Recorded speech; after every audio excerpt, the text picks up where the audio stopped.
Hi there, Helena here. So I am back to continue the conversation that I started in my last video where we covered the first two of 5 magical ways that horses can help us humans heal and grow and elevate our lives on multiple dimensions. In case you missed that or want to revisit it, I will include that video down below.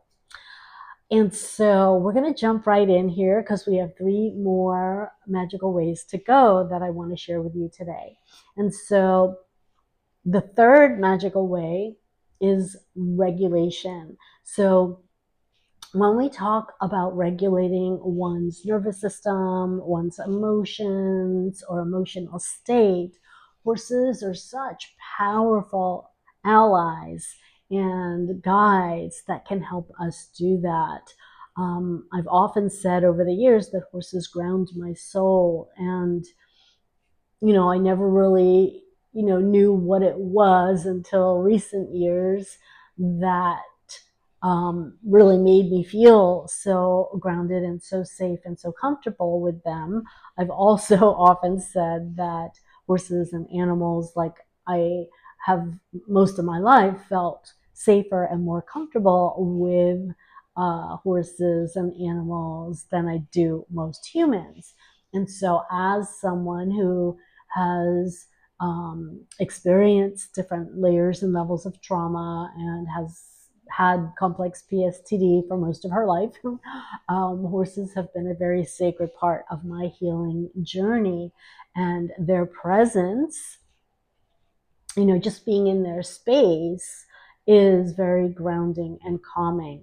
And there is a caveat, I want to say it most of the time, right? There can be situations and different horses, for example, like a rescue, or horses themselves that are maybe going through some sort of, you know, uh, flight or fright, situation. But we're talking in general here. The other thing I want to say is that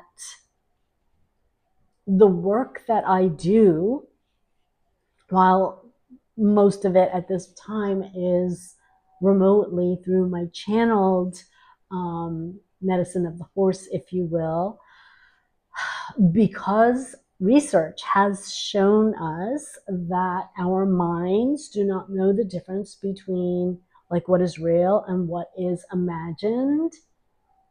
You can still get many of the effects in experiencing my transmissions or my personal brand of magic. Um, and so I just wanted to put that little caveat in. But right now I'm speaking more to like maybe the science or the biology of how horses can help regulate your nervous system. The other way that they do this is because they are non-judgmental, right? They give very honest feedback. And for most of my life, I have said that I have felt more comfortable and safer around animals and horses than I did most humans. Hence, that's why they have been, a very sacred part of my life and healing journey. And so there is this, just kind of like kids or other animals, right? They're very honest. They don't judge you, right? And there's this unconditional love and acceptance.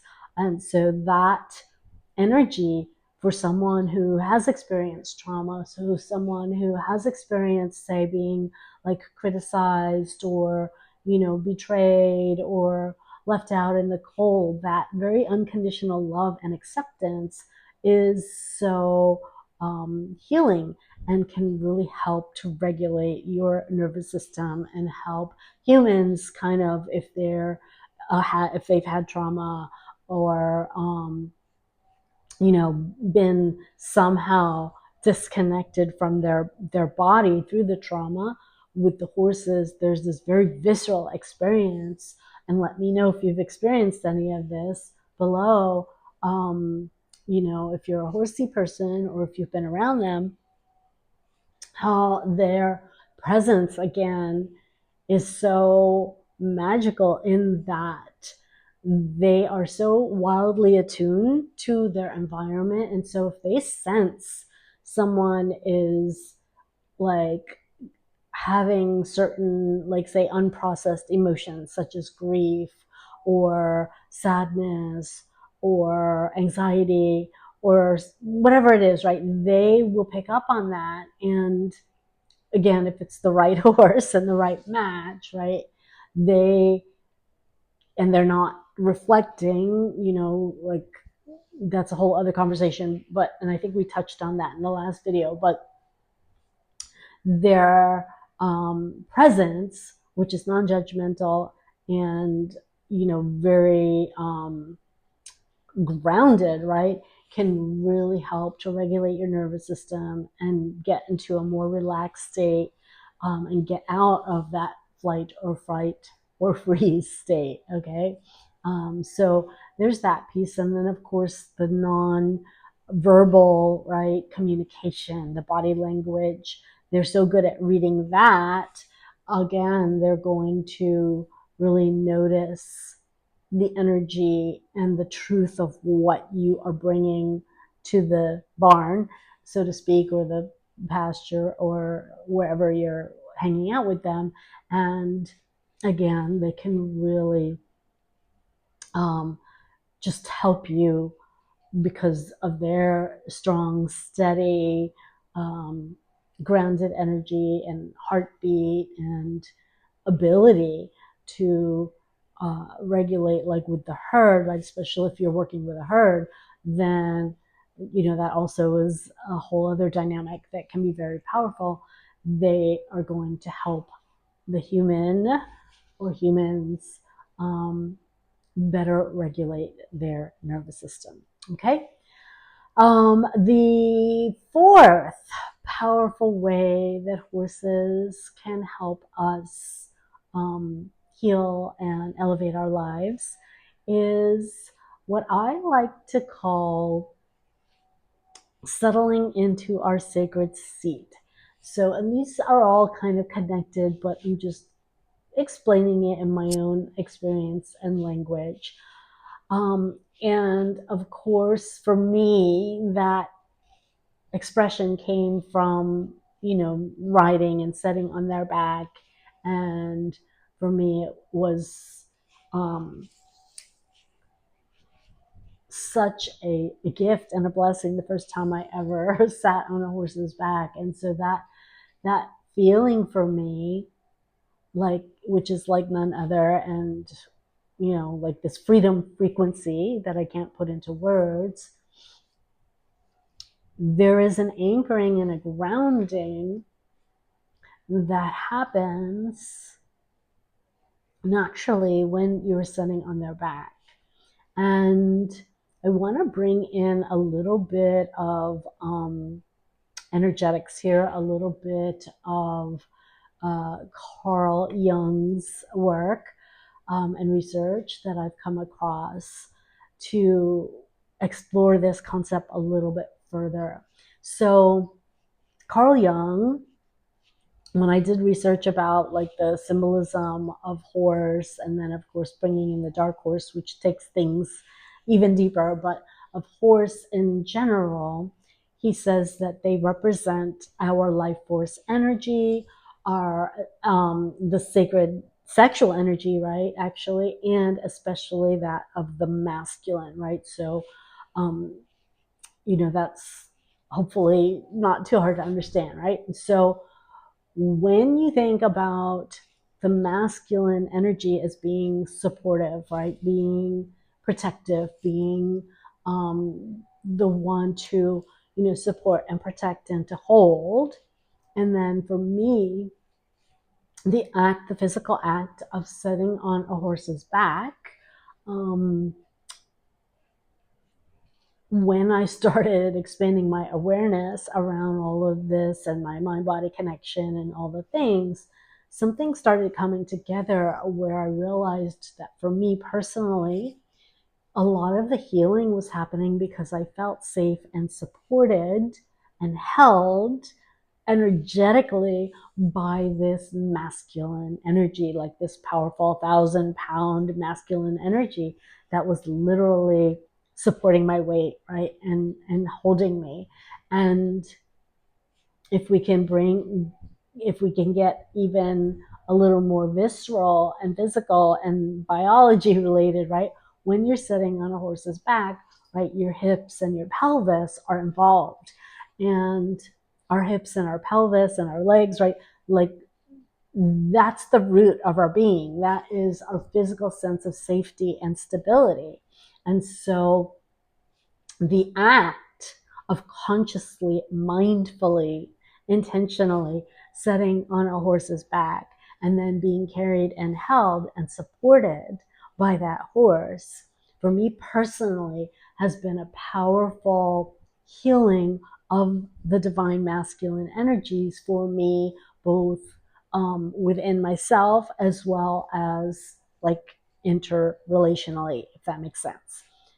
As someone, and I think I've shared this before, but who's part of the Me Too movement, my trust of the masculine uh, was not so hot for many, many years, and in some ways is still a work in progress, I will be honest. And the work that I have done with my own horses, and again, my mind body connection and the somatic awareness and the energy work and all of that has been a big part of helping me to balance that. The women that I've worked with, where I have channeled the embodied horse medicine, also have been able to release like trauma from their bodies energetically by doing this work. And again, it was not with a live horse in the 3D.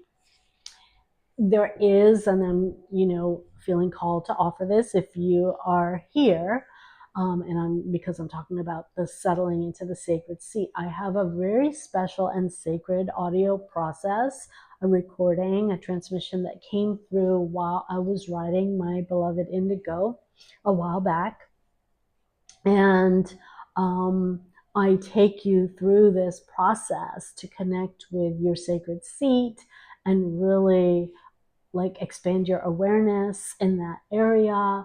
There's a bit of awakening around your erotic innocence and the sacred sexual energy. And it's a really magical, beautiful process. And if you're interested in that, let me know in the comments below or reach out to me and I will hook you up. Okay. And so that was the sacred seat. And then I think there was another piece I wanted to bring in. Hang on. Was the energetics. And I feel like there's one other piece I wanted to bring in, but it went out the window. Anyway, so that's the second, of our three today in terms of the magical way. And the third and final magical way that horses really are masters at helping us grow and elevate our lives has to do with I want to call emotional empowerment and embodiment. So the emotional empowerment piece has a lot to do with not only us becoming more present in their presence of our emotions, of what we're feeling, of energetically what's going on within us, whether we are actually even hanging out in our body or, out here. That was a big one for me when I first started my somatic awareness or my body mind connection work. I didn't realize how much I was actually hanging out, in the ethers. And I didn't realize it at the time, but a lot of it was because I did not feel safe being in my physical body temple because of both past trauma as well as being a starseed from the planet Sirius. So there was a lot of like, there are multiple layers. I'm an old soul. And so there were multiple layers and reasons why I actually did not feel safe in my body. And so it's been a work in progress over the years to really feel safe and learn to anchor and root and, drop inside. And I can still in certain situations, but now I have the awareness and the tools to call myself back home, right? Because when we're doing that, and this is so important, when we do that, and by the way, there's a full spectrum of the rainbow in terms of learning to live in and love our bodies. Many of us, just as a culture and society these days, we spend so much time in our heads, on the computer, watching TV, whatever it is, right? We're not really getting into our bodies consciously and intentionally. And some of it is just like a lifestyle, right? So there's that piece where we can, be coming from our head, but there's also the piece of that is where, we feel like safe. It's depending again if you've had trauma and how much or what kind, right? So that's like that, brain and nervous system trying to keep us safe, right? Anyway, the embodiment piece. So the emotional empowerment and embodiment here with the horses again, because they are, as I've said before, so wildly attuned. They give us the honest feedback, and we can argue again whether they're truly reflecting or just giving us feedback, and it depends on the horse. They are going to really help us by their behavior when we're in their presence, better understand ourselves, better, expand our awareness around our own body mind connection and our own emotions, and learn how to even, ride the waves, right? Like, not only if you're riding them like physically, right, but ride the waves of your emotions.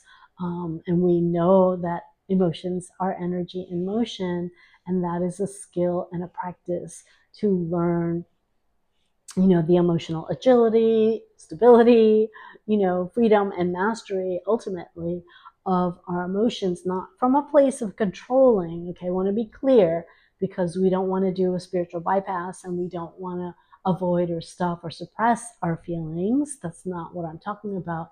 It's more about learning how to honor and accept and dance with and move with our emotions and the energies in a way that is healthy and ultimately empowering you, okay? Not in a way, again, that is,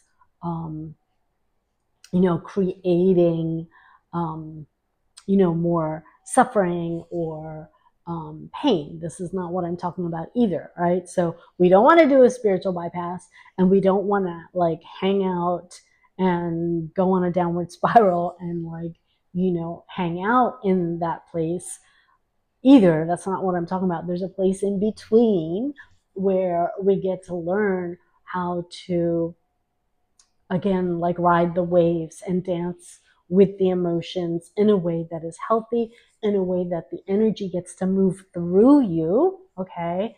And it doesn't get stuck, because when it gets stuck, that's where we have the problems. That's where, we end up getting sick or having physical pain or being dysregulated or not being able to manifest, or going into one of those places of freeze or flight or fight, right? I remember that movie Frozen from Disney that I saw years ago, that I related to so much because of the complex at the time I saw it, the complex PSTD that I experienced for much of my life, feeling frozen around certain things, and so there are ways and to really learn to move with these energies in a way that you feel safe, in a way that is again going to help you, empower you to be the master of these emotions. And again, when I say that, I'm not talking about controlling or suppressing.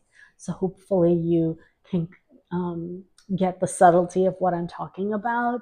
It's really learning to use your free will to choose how, in any given moment, when those emotions are coming up, how you move with them, how you respond to them versus react to them. Okay? So, this is something that horses, again, are so incredible at, because they themselves are not only like congruent, but they can very quickly go from, for example, startling, or having something set them off if they detect something in the environment that they perceive as a threat, right? And maybe they freeze or run, flight, right?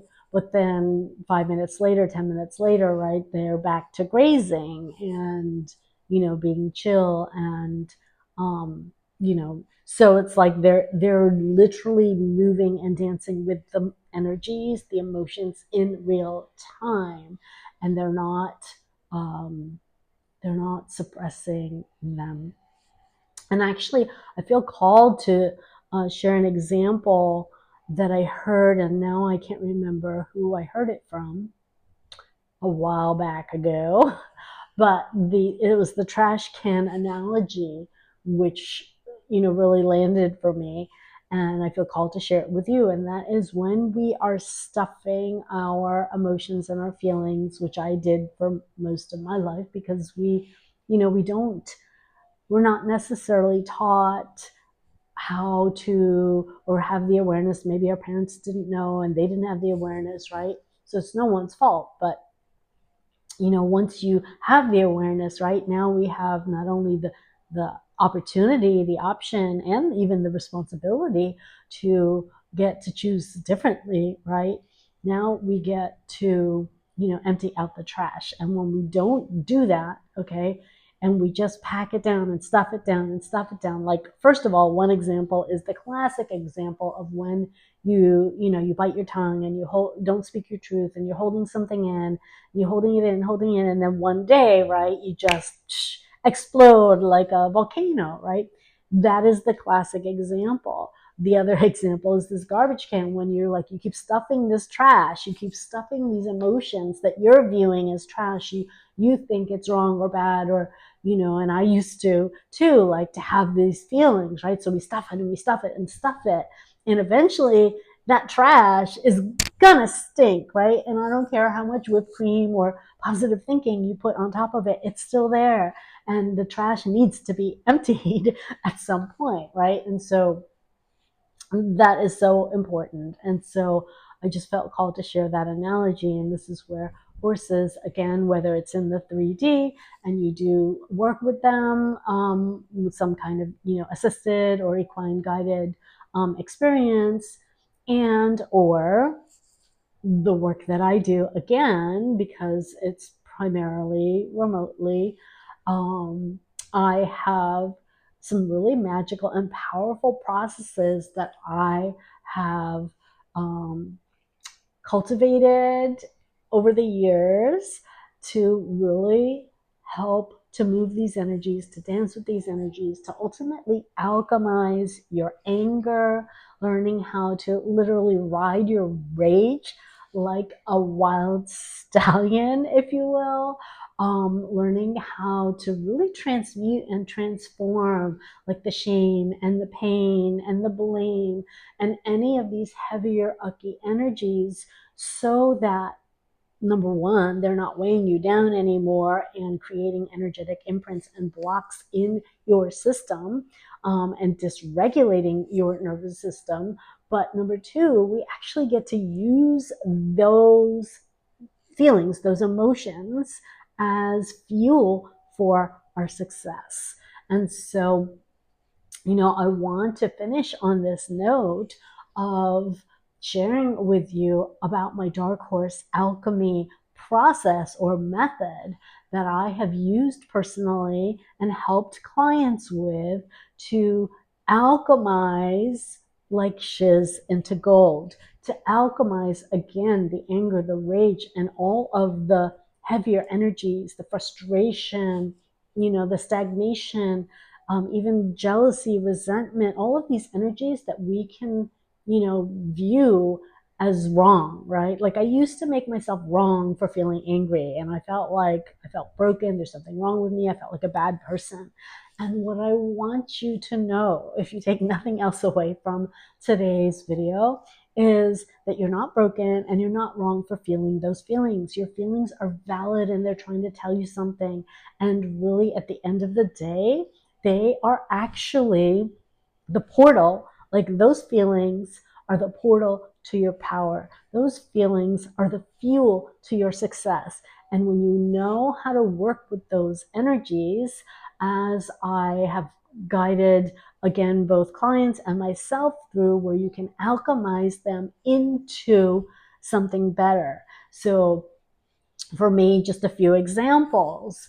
I have successfully alchemized feelings of rage and resentment and depression and shame into like my next level, like rising to my next level in my life and business.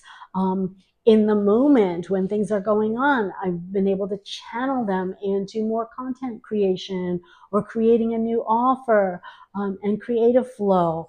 The other piece I will say, like the more I've done this work in terms of my health and my energy and my vitality, like the better it gets. It was unbelievable when I first started alchemizing my anger and doing this work, like how much energy I had all of a sudden, and my energy, my vitality, my clarity, like all of this untapped raw primal power and energy was just waiting to be accessed. And it was through this work, my dark horse alchemy method. And so if you're interested in learning more about that, leave me a comment down below. And I do have limited space this summer, and we only have like a month left here. It's August already. Limited space for doing this work one-on-one with me. I am currently offering my Dark Horse Rising VIP intensives. And if you would like more information on how you can do this work with me, and if it's a fit and all the details, where together I will help you with this work anchor into the truth of who you are and help you remember, like, why you came here, right? And who the F you are. That's the first piece, like really that somatic safety and that anchoring into your truth. And then we are going to dissolve the energetic imprints and blocks that are coming from associated past pain, trauma, again, shame, whatever energies have not been processed or resolved. And I want to be clear, like you do not have to relive those energies. I mean, yes, we might scream, we might cry, but it's not about going back and pouring salt in the wound and re-traumatizing. That is not what we are doing, okay? We were strictly and solely working with the energy and the energetic imprints, and we're doing it in partnership with the dark horse. And it's just sometimes I have trouble describing what it is that I do, but I know that the clients who I've done this work with have felt so empowered and manifested like crazy things afterwards. I mean, it's such powerful work. And so anyway, that being said, as I mentioned, I've got limited space to do a VIP one-on-one intensives. If you want more details and want to explore if it's a fit, just reach out to me. The info will be down below. And so with that, my love, I am going to let you go before I do, I have one quick favor. If you're still here and you made it all the way through the end of this video, I would be so grateful if you left me some love below. Like, let me know your greatest takeaway, or shift. Leave me any questions you might have. I'd love to hear that. And if you haven't yet, um, hit that like and subscribe and share the love. Until next time, ciao for now. Namaste.